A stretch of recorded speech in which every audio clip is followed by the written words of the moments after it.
I should really make a video. I'm not going outside today because it's like 20 below zero. There's one video that's been on my mind for a while to do. Top 6 myths of the Colt cap and ball revolver. There's a lot of them, but I can only pick 6. Of course, if I do this, some people on the internet are going to absolutely hate me. I know. I'll get somebody to take half of this project off my hands, and then when the hate comes, I'll just point them that direction. But who can I get? Duke? Can't get Duke. He's busy. Maybe Jake. Jake from Everything Black Powder. That'd be good. Yeah, but Jake already gets enough hate. I know who I'll call. Hello! Hey Snapper, we're gonna make a video. 1 minute. I'll do half of it and you do half of it. Please send help. Don't worry, this will probably be the least controversial video on the internet. I'll tell you what, I'll think of 3 myths and you think of 3 myths involving the Colt cap and ball revolver, because we all know that everybody on the internet agrees that Colt is better than Remington, right? Garrett's trying to get me killed. Also, send all hate mail to Garrett Woods at 11 Bang Bang.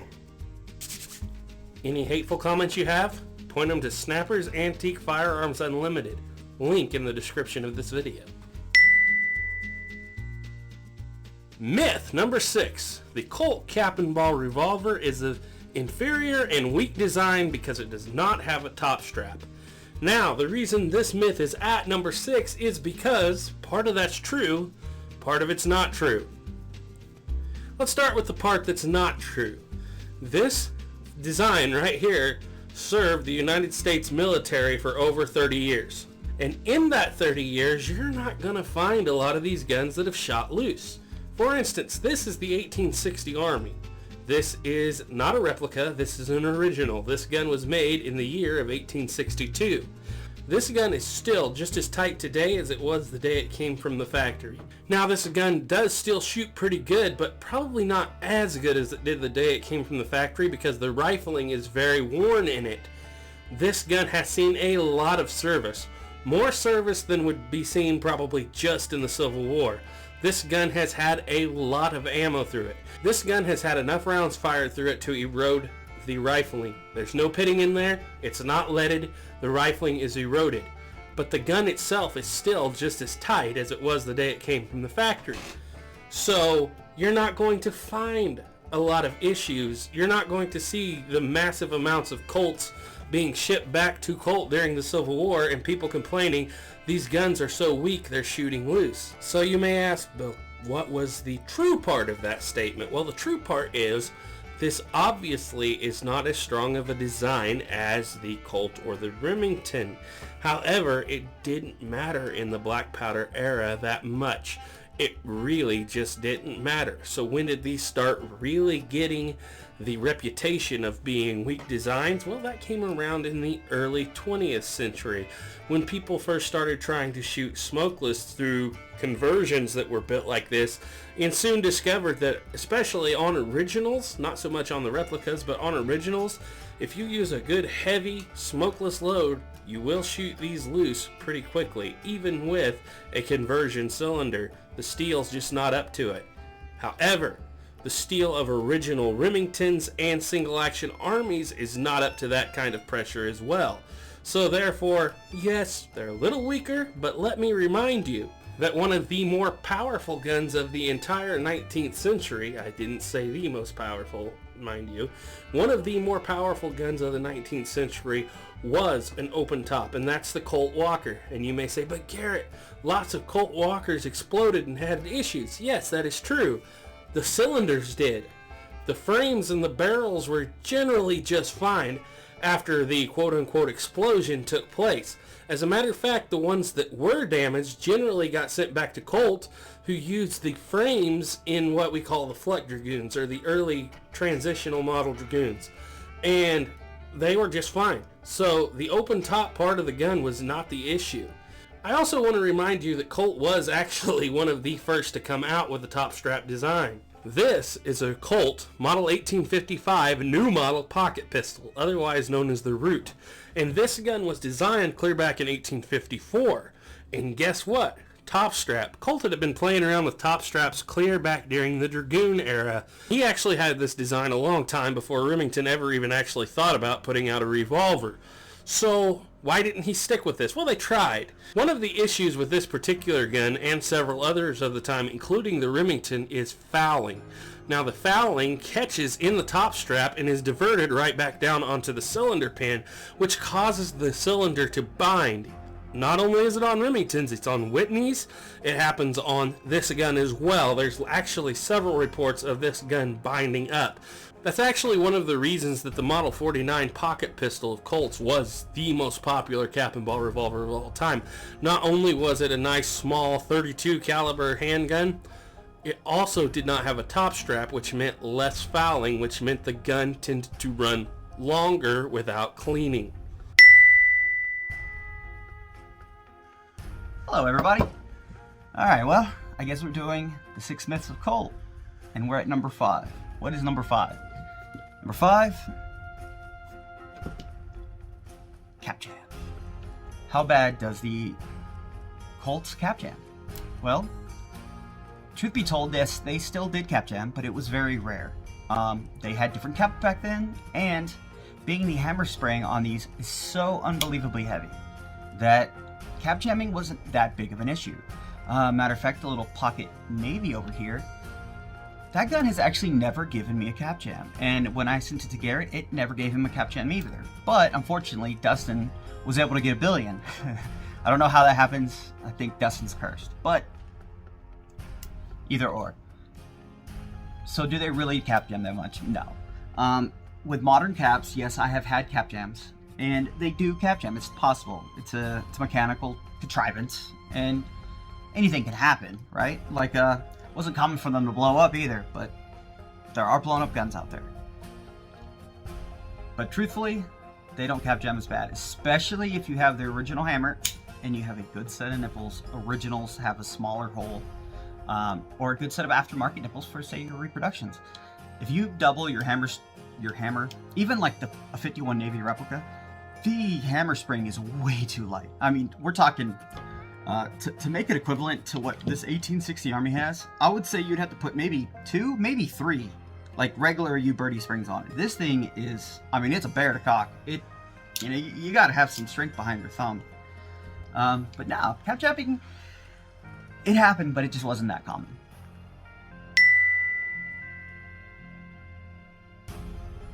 Myth number 4. The Colt factory lost its military contract and allowed Remington to take over the firearms handgun industry because there was a fire at the Colt factory, and therefore they could not make Colt 1860 Armies any longer.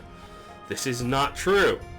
This is one that I believed for many years, just from reading different books and different people, until I actually read the writings of Charles Pate in his book, The 1860 Army, and where he points out a glaring problem with this myth. The fact is, these things were so expensive, coming in for the government at $27 a piece, and the Remington came into the government at $15 a piece. The government actually demanded that Colt lower the price. And Colt didn't lower the price. Samuel Colt was actually dead. Elijah K. Root was the president, and he dug his heels in and refused to drop the price of the 1860 Army. And there were already a lot of people in Washington who did not like the contracts that Colt had had with the government to begin with. And so, in November of 1863, the government dropped the contract for the Colt 1860 Army completely. Now, the fire didn't happen until January 4th of 1864. So by the time the fire came around, Colt had already laid off over 500 employees and basically shut the 1860 Army line down completely. Now, There were times actually after the fire in the next year that the government would come back and ask Colt if they could possibly gear up to make a few more because some political things had changed, and they decided that, believe it or not, many military commanders and ordnance officers preferred the Colt over the Remington, especially in the early Indian War era. Unfortunately, it would take Colt almost 3 years to gear up again after that fire and start turning these things out again. So yes, Colt did lose the contracts to Remington, but it was not because of the fire. It was actually just because of Elijah K. Root's stubbornness and not being willing to lower the price. Dragoon, I am your father. No. Oh, so we're back. Number 3. The power of the Walker. It was the most powerful gun since the .357 Magnum, or the nuclear bomb, whichever came first. Truth, not really. The Walker, maybe we could argue that it was the most powerful cap and ball revolver of its time. But it was definitely not the most powerful revolver until the .357 Magnum. A couple of us thought about this for a while, and we finally got old Jake from Everything Black Powder to do a video on it. You should watch it. It's a very good video. Basically, there's a reason why there is a single action army up there out of all the other ones that are either converted or cap and ball. Because a 7.5 inch single action army, with its original load, the 40 grains on a 255 grain bullet, made more power than the Walker. And not just a little bit, quite a bit more power. So you may ask yourself, why does a 40 grain charge with 250 grain bullet make more power than a larger charge of powder with roughly a 250 to 260 grain bullet? Well, you only get about 40-ish grains with that 260 grain bullet, but why does it make more power? This gun make more power than this? Well, it's between the cap and ball system and the actually sealed cartridge. The cap and ball, you have your nipple through the back. So when this fires, it's going to be sending power out the back as well. This gas escaping when it pops that cap off. The gas escaping back and then the bullet going forward. Well, when you actually have a sealed cartridge, that cartridge you can actually, since there's no gas escaping, it becomes completely sealed.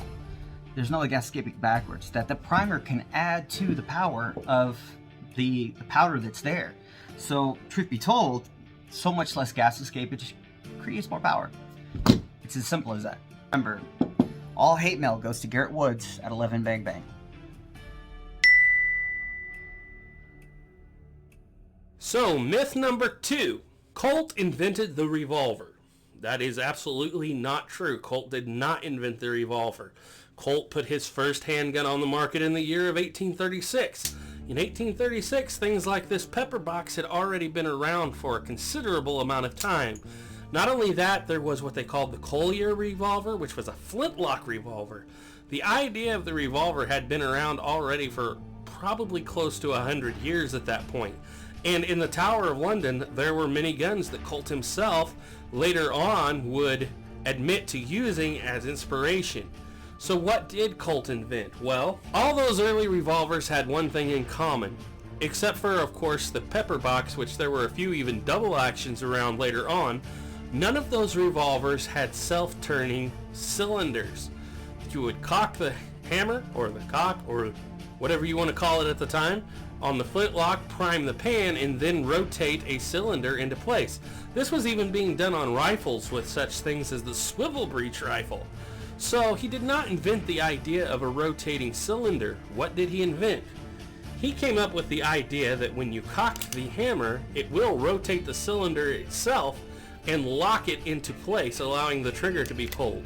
This was nearly automatic fire at the time. This was considered very, very advanced. No, he did not invent the revolver. He improved it. He made it better. Listen, Ethan, I'm telling you, your brother is trying to get me killed. I know it. Even Jake from Jake from Everything Black Powder, he called me. And you know how he doesn't want anybody to know that he's a Canadian? Yeah, he was all like, Snapper, I think Garrett's trying to get you killed, don't you know? And I was like, I don't know, man. And he was like, well, believe me or not, Oh, you're back. What's number one? What's number one? Number one. I know. The changing of a cylinder. Everybody wants you to think that you could do it with the Remington New Model Army, but could you do it with a Colt? And the truth is, in real life, it was opposite. You could do it all day long with a Colt. I have never been able to take a factory original Remington from Civil War time frame and swap cylinders. They're either too long or too short with too much input. Now, would they time? Yes, they do. I've actually noticed that they time okay. Probably well enough that most would work. You might, if you cock really fast, get it to skip a cylinder, but you can't do it as easy as people want you to think. People want you to think that, oh, it's so difficult to do it on one of these, right? Well, pull that out, minus the cylinder. Yeah, you have one more thing to keep your hands off, but holding it like this, grabbing a new cylinder, sticking it on, sticking the barrel, and the reason I'm using this Dragoon, because you can see the wedge stays in place. I mean, it really stays in place. And you can just lock the bad boy on, push this down, and you're good to go. Now, one of the few guns that I do have that is real proof that they did it is my little 1860 Army right there. My 1860 Army, when I got it 2 years ago for Christmas, it actually had a blown up cylinder. But what's more interesting on the blown up cylinder was the serial number didn't match the gun. Kind of an interesting story towards the end here we'll get to on something interesting happened with that as well last year, a couple months ago. This is a cylinder that I got for the gun. That was just a random one I had in my parts bin it's a replacement cylinder. They actually didn't have serial numbers on it because it was a replacement cylinder from Colt a long time ago. You can see I can stick the cylinder on, times perfectly. Now, go back to this other cylinder. Well, believe it or not, this cylinder is the matching serial number to this gun.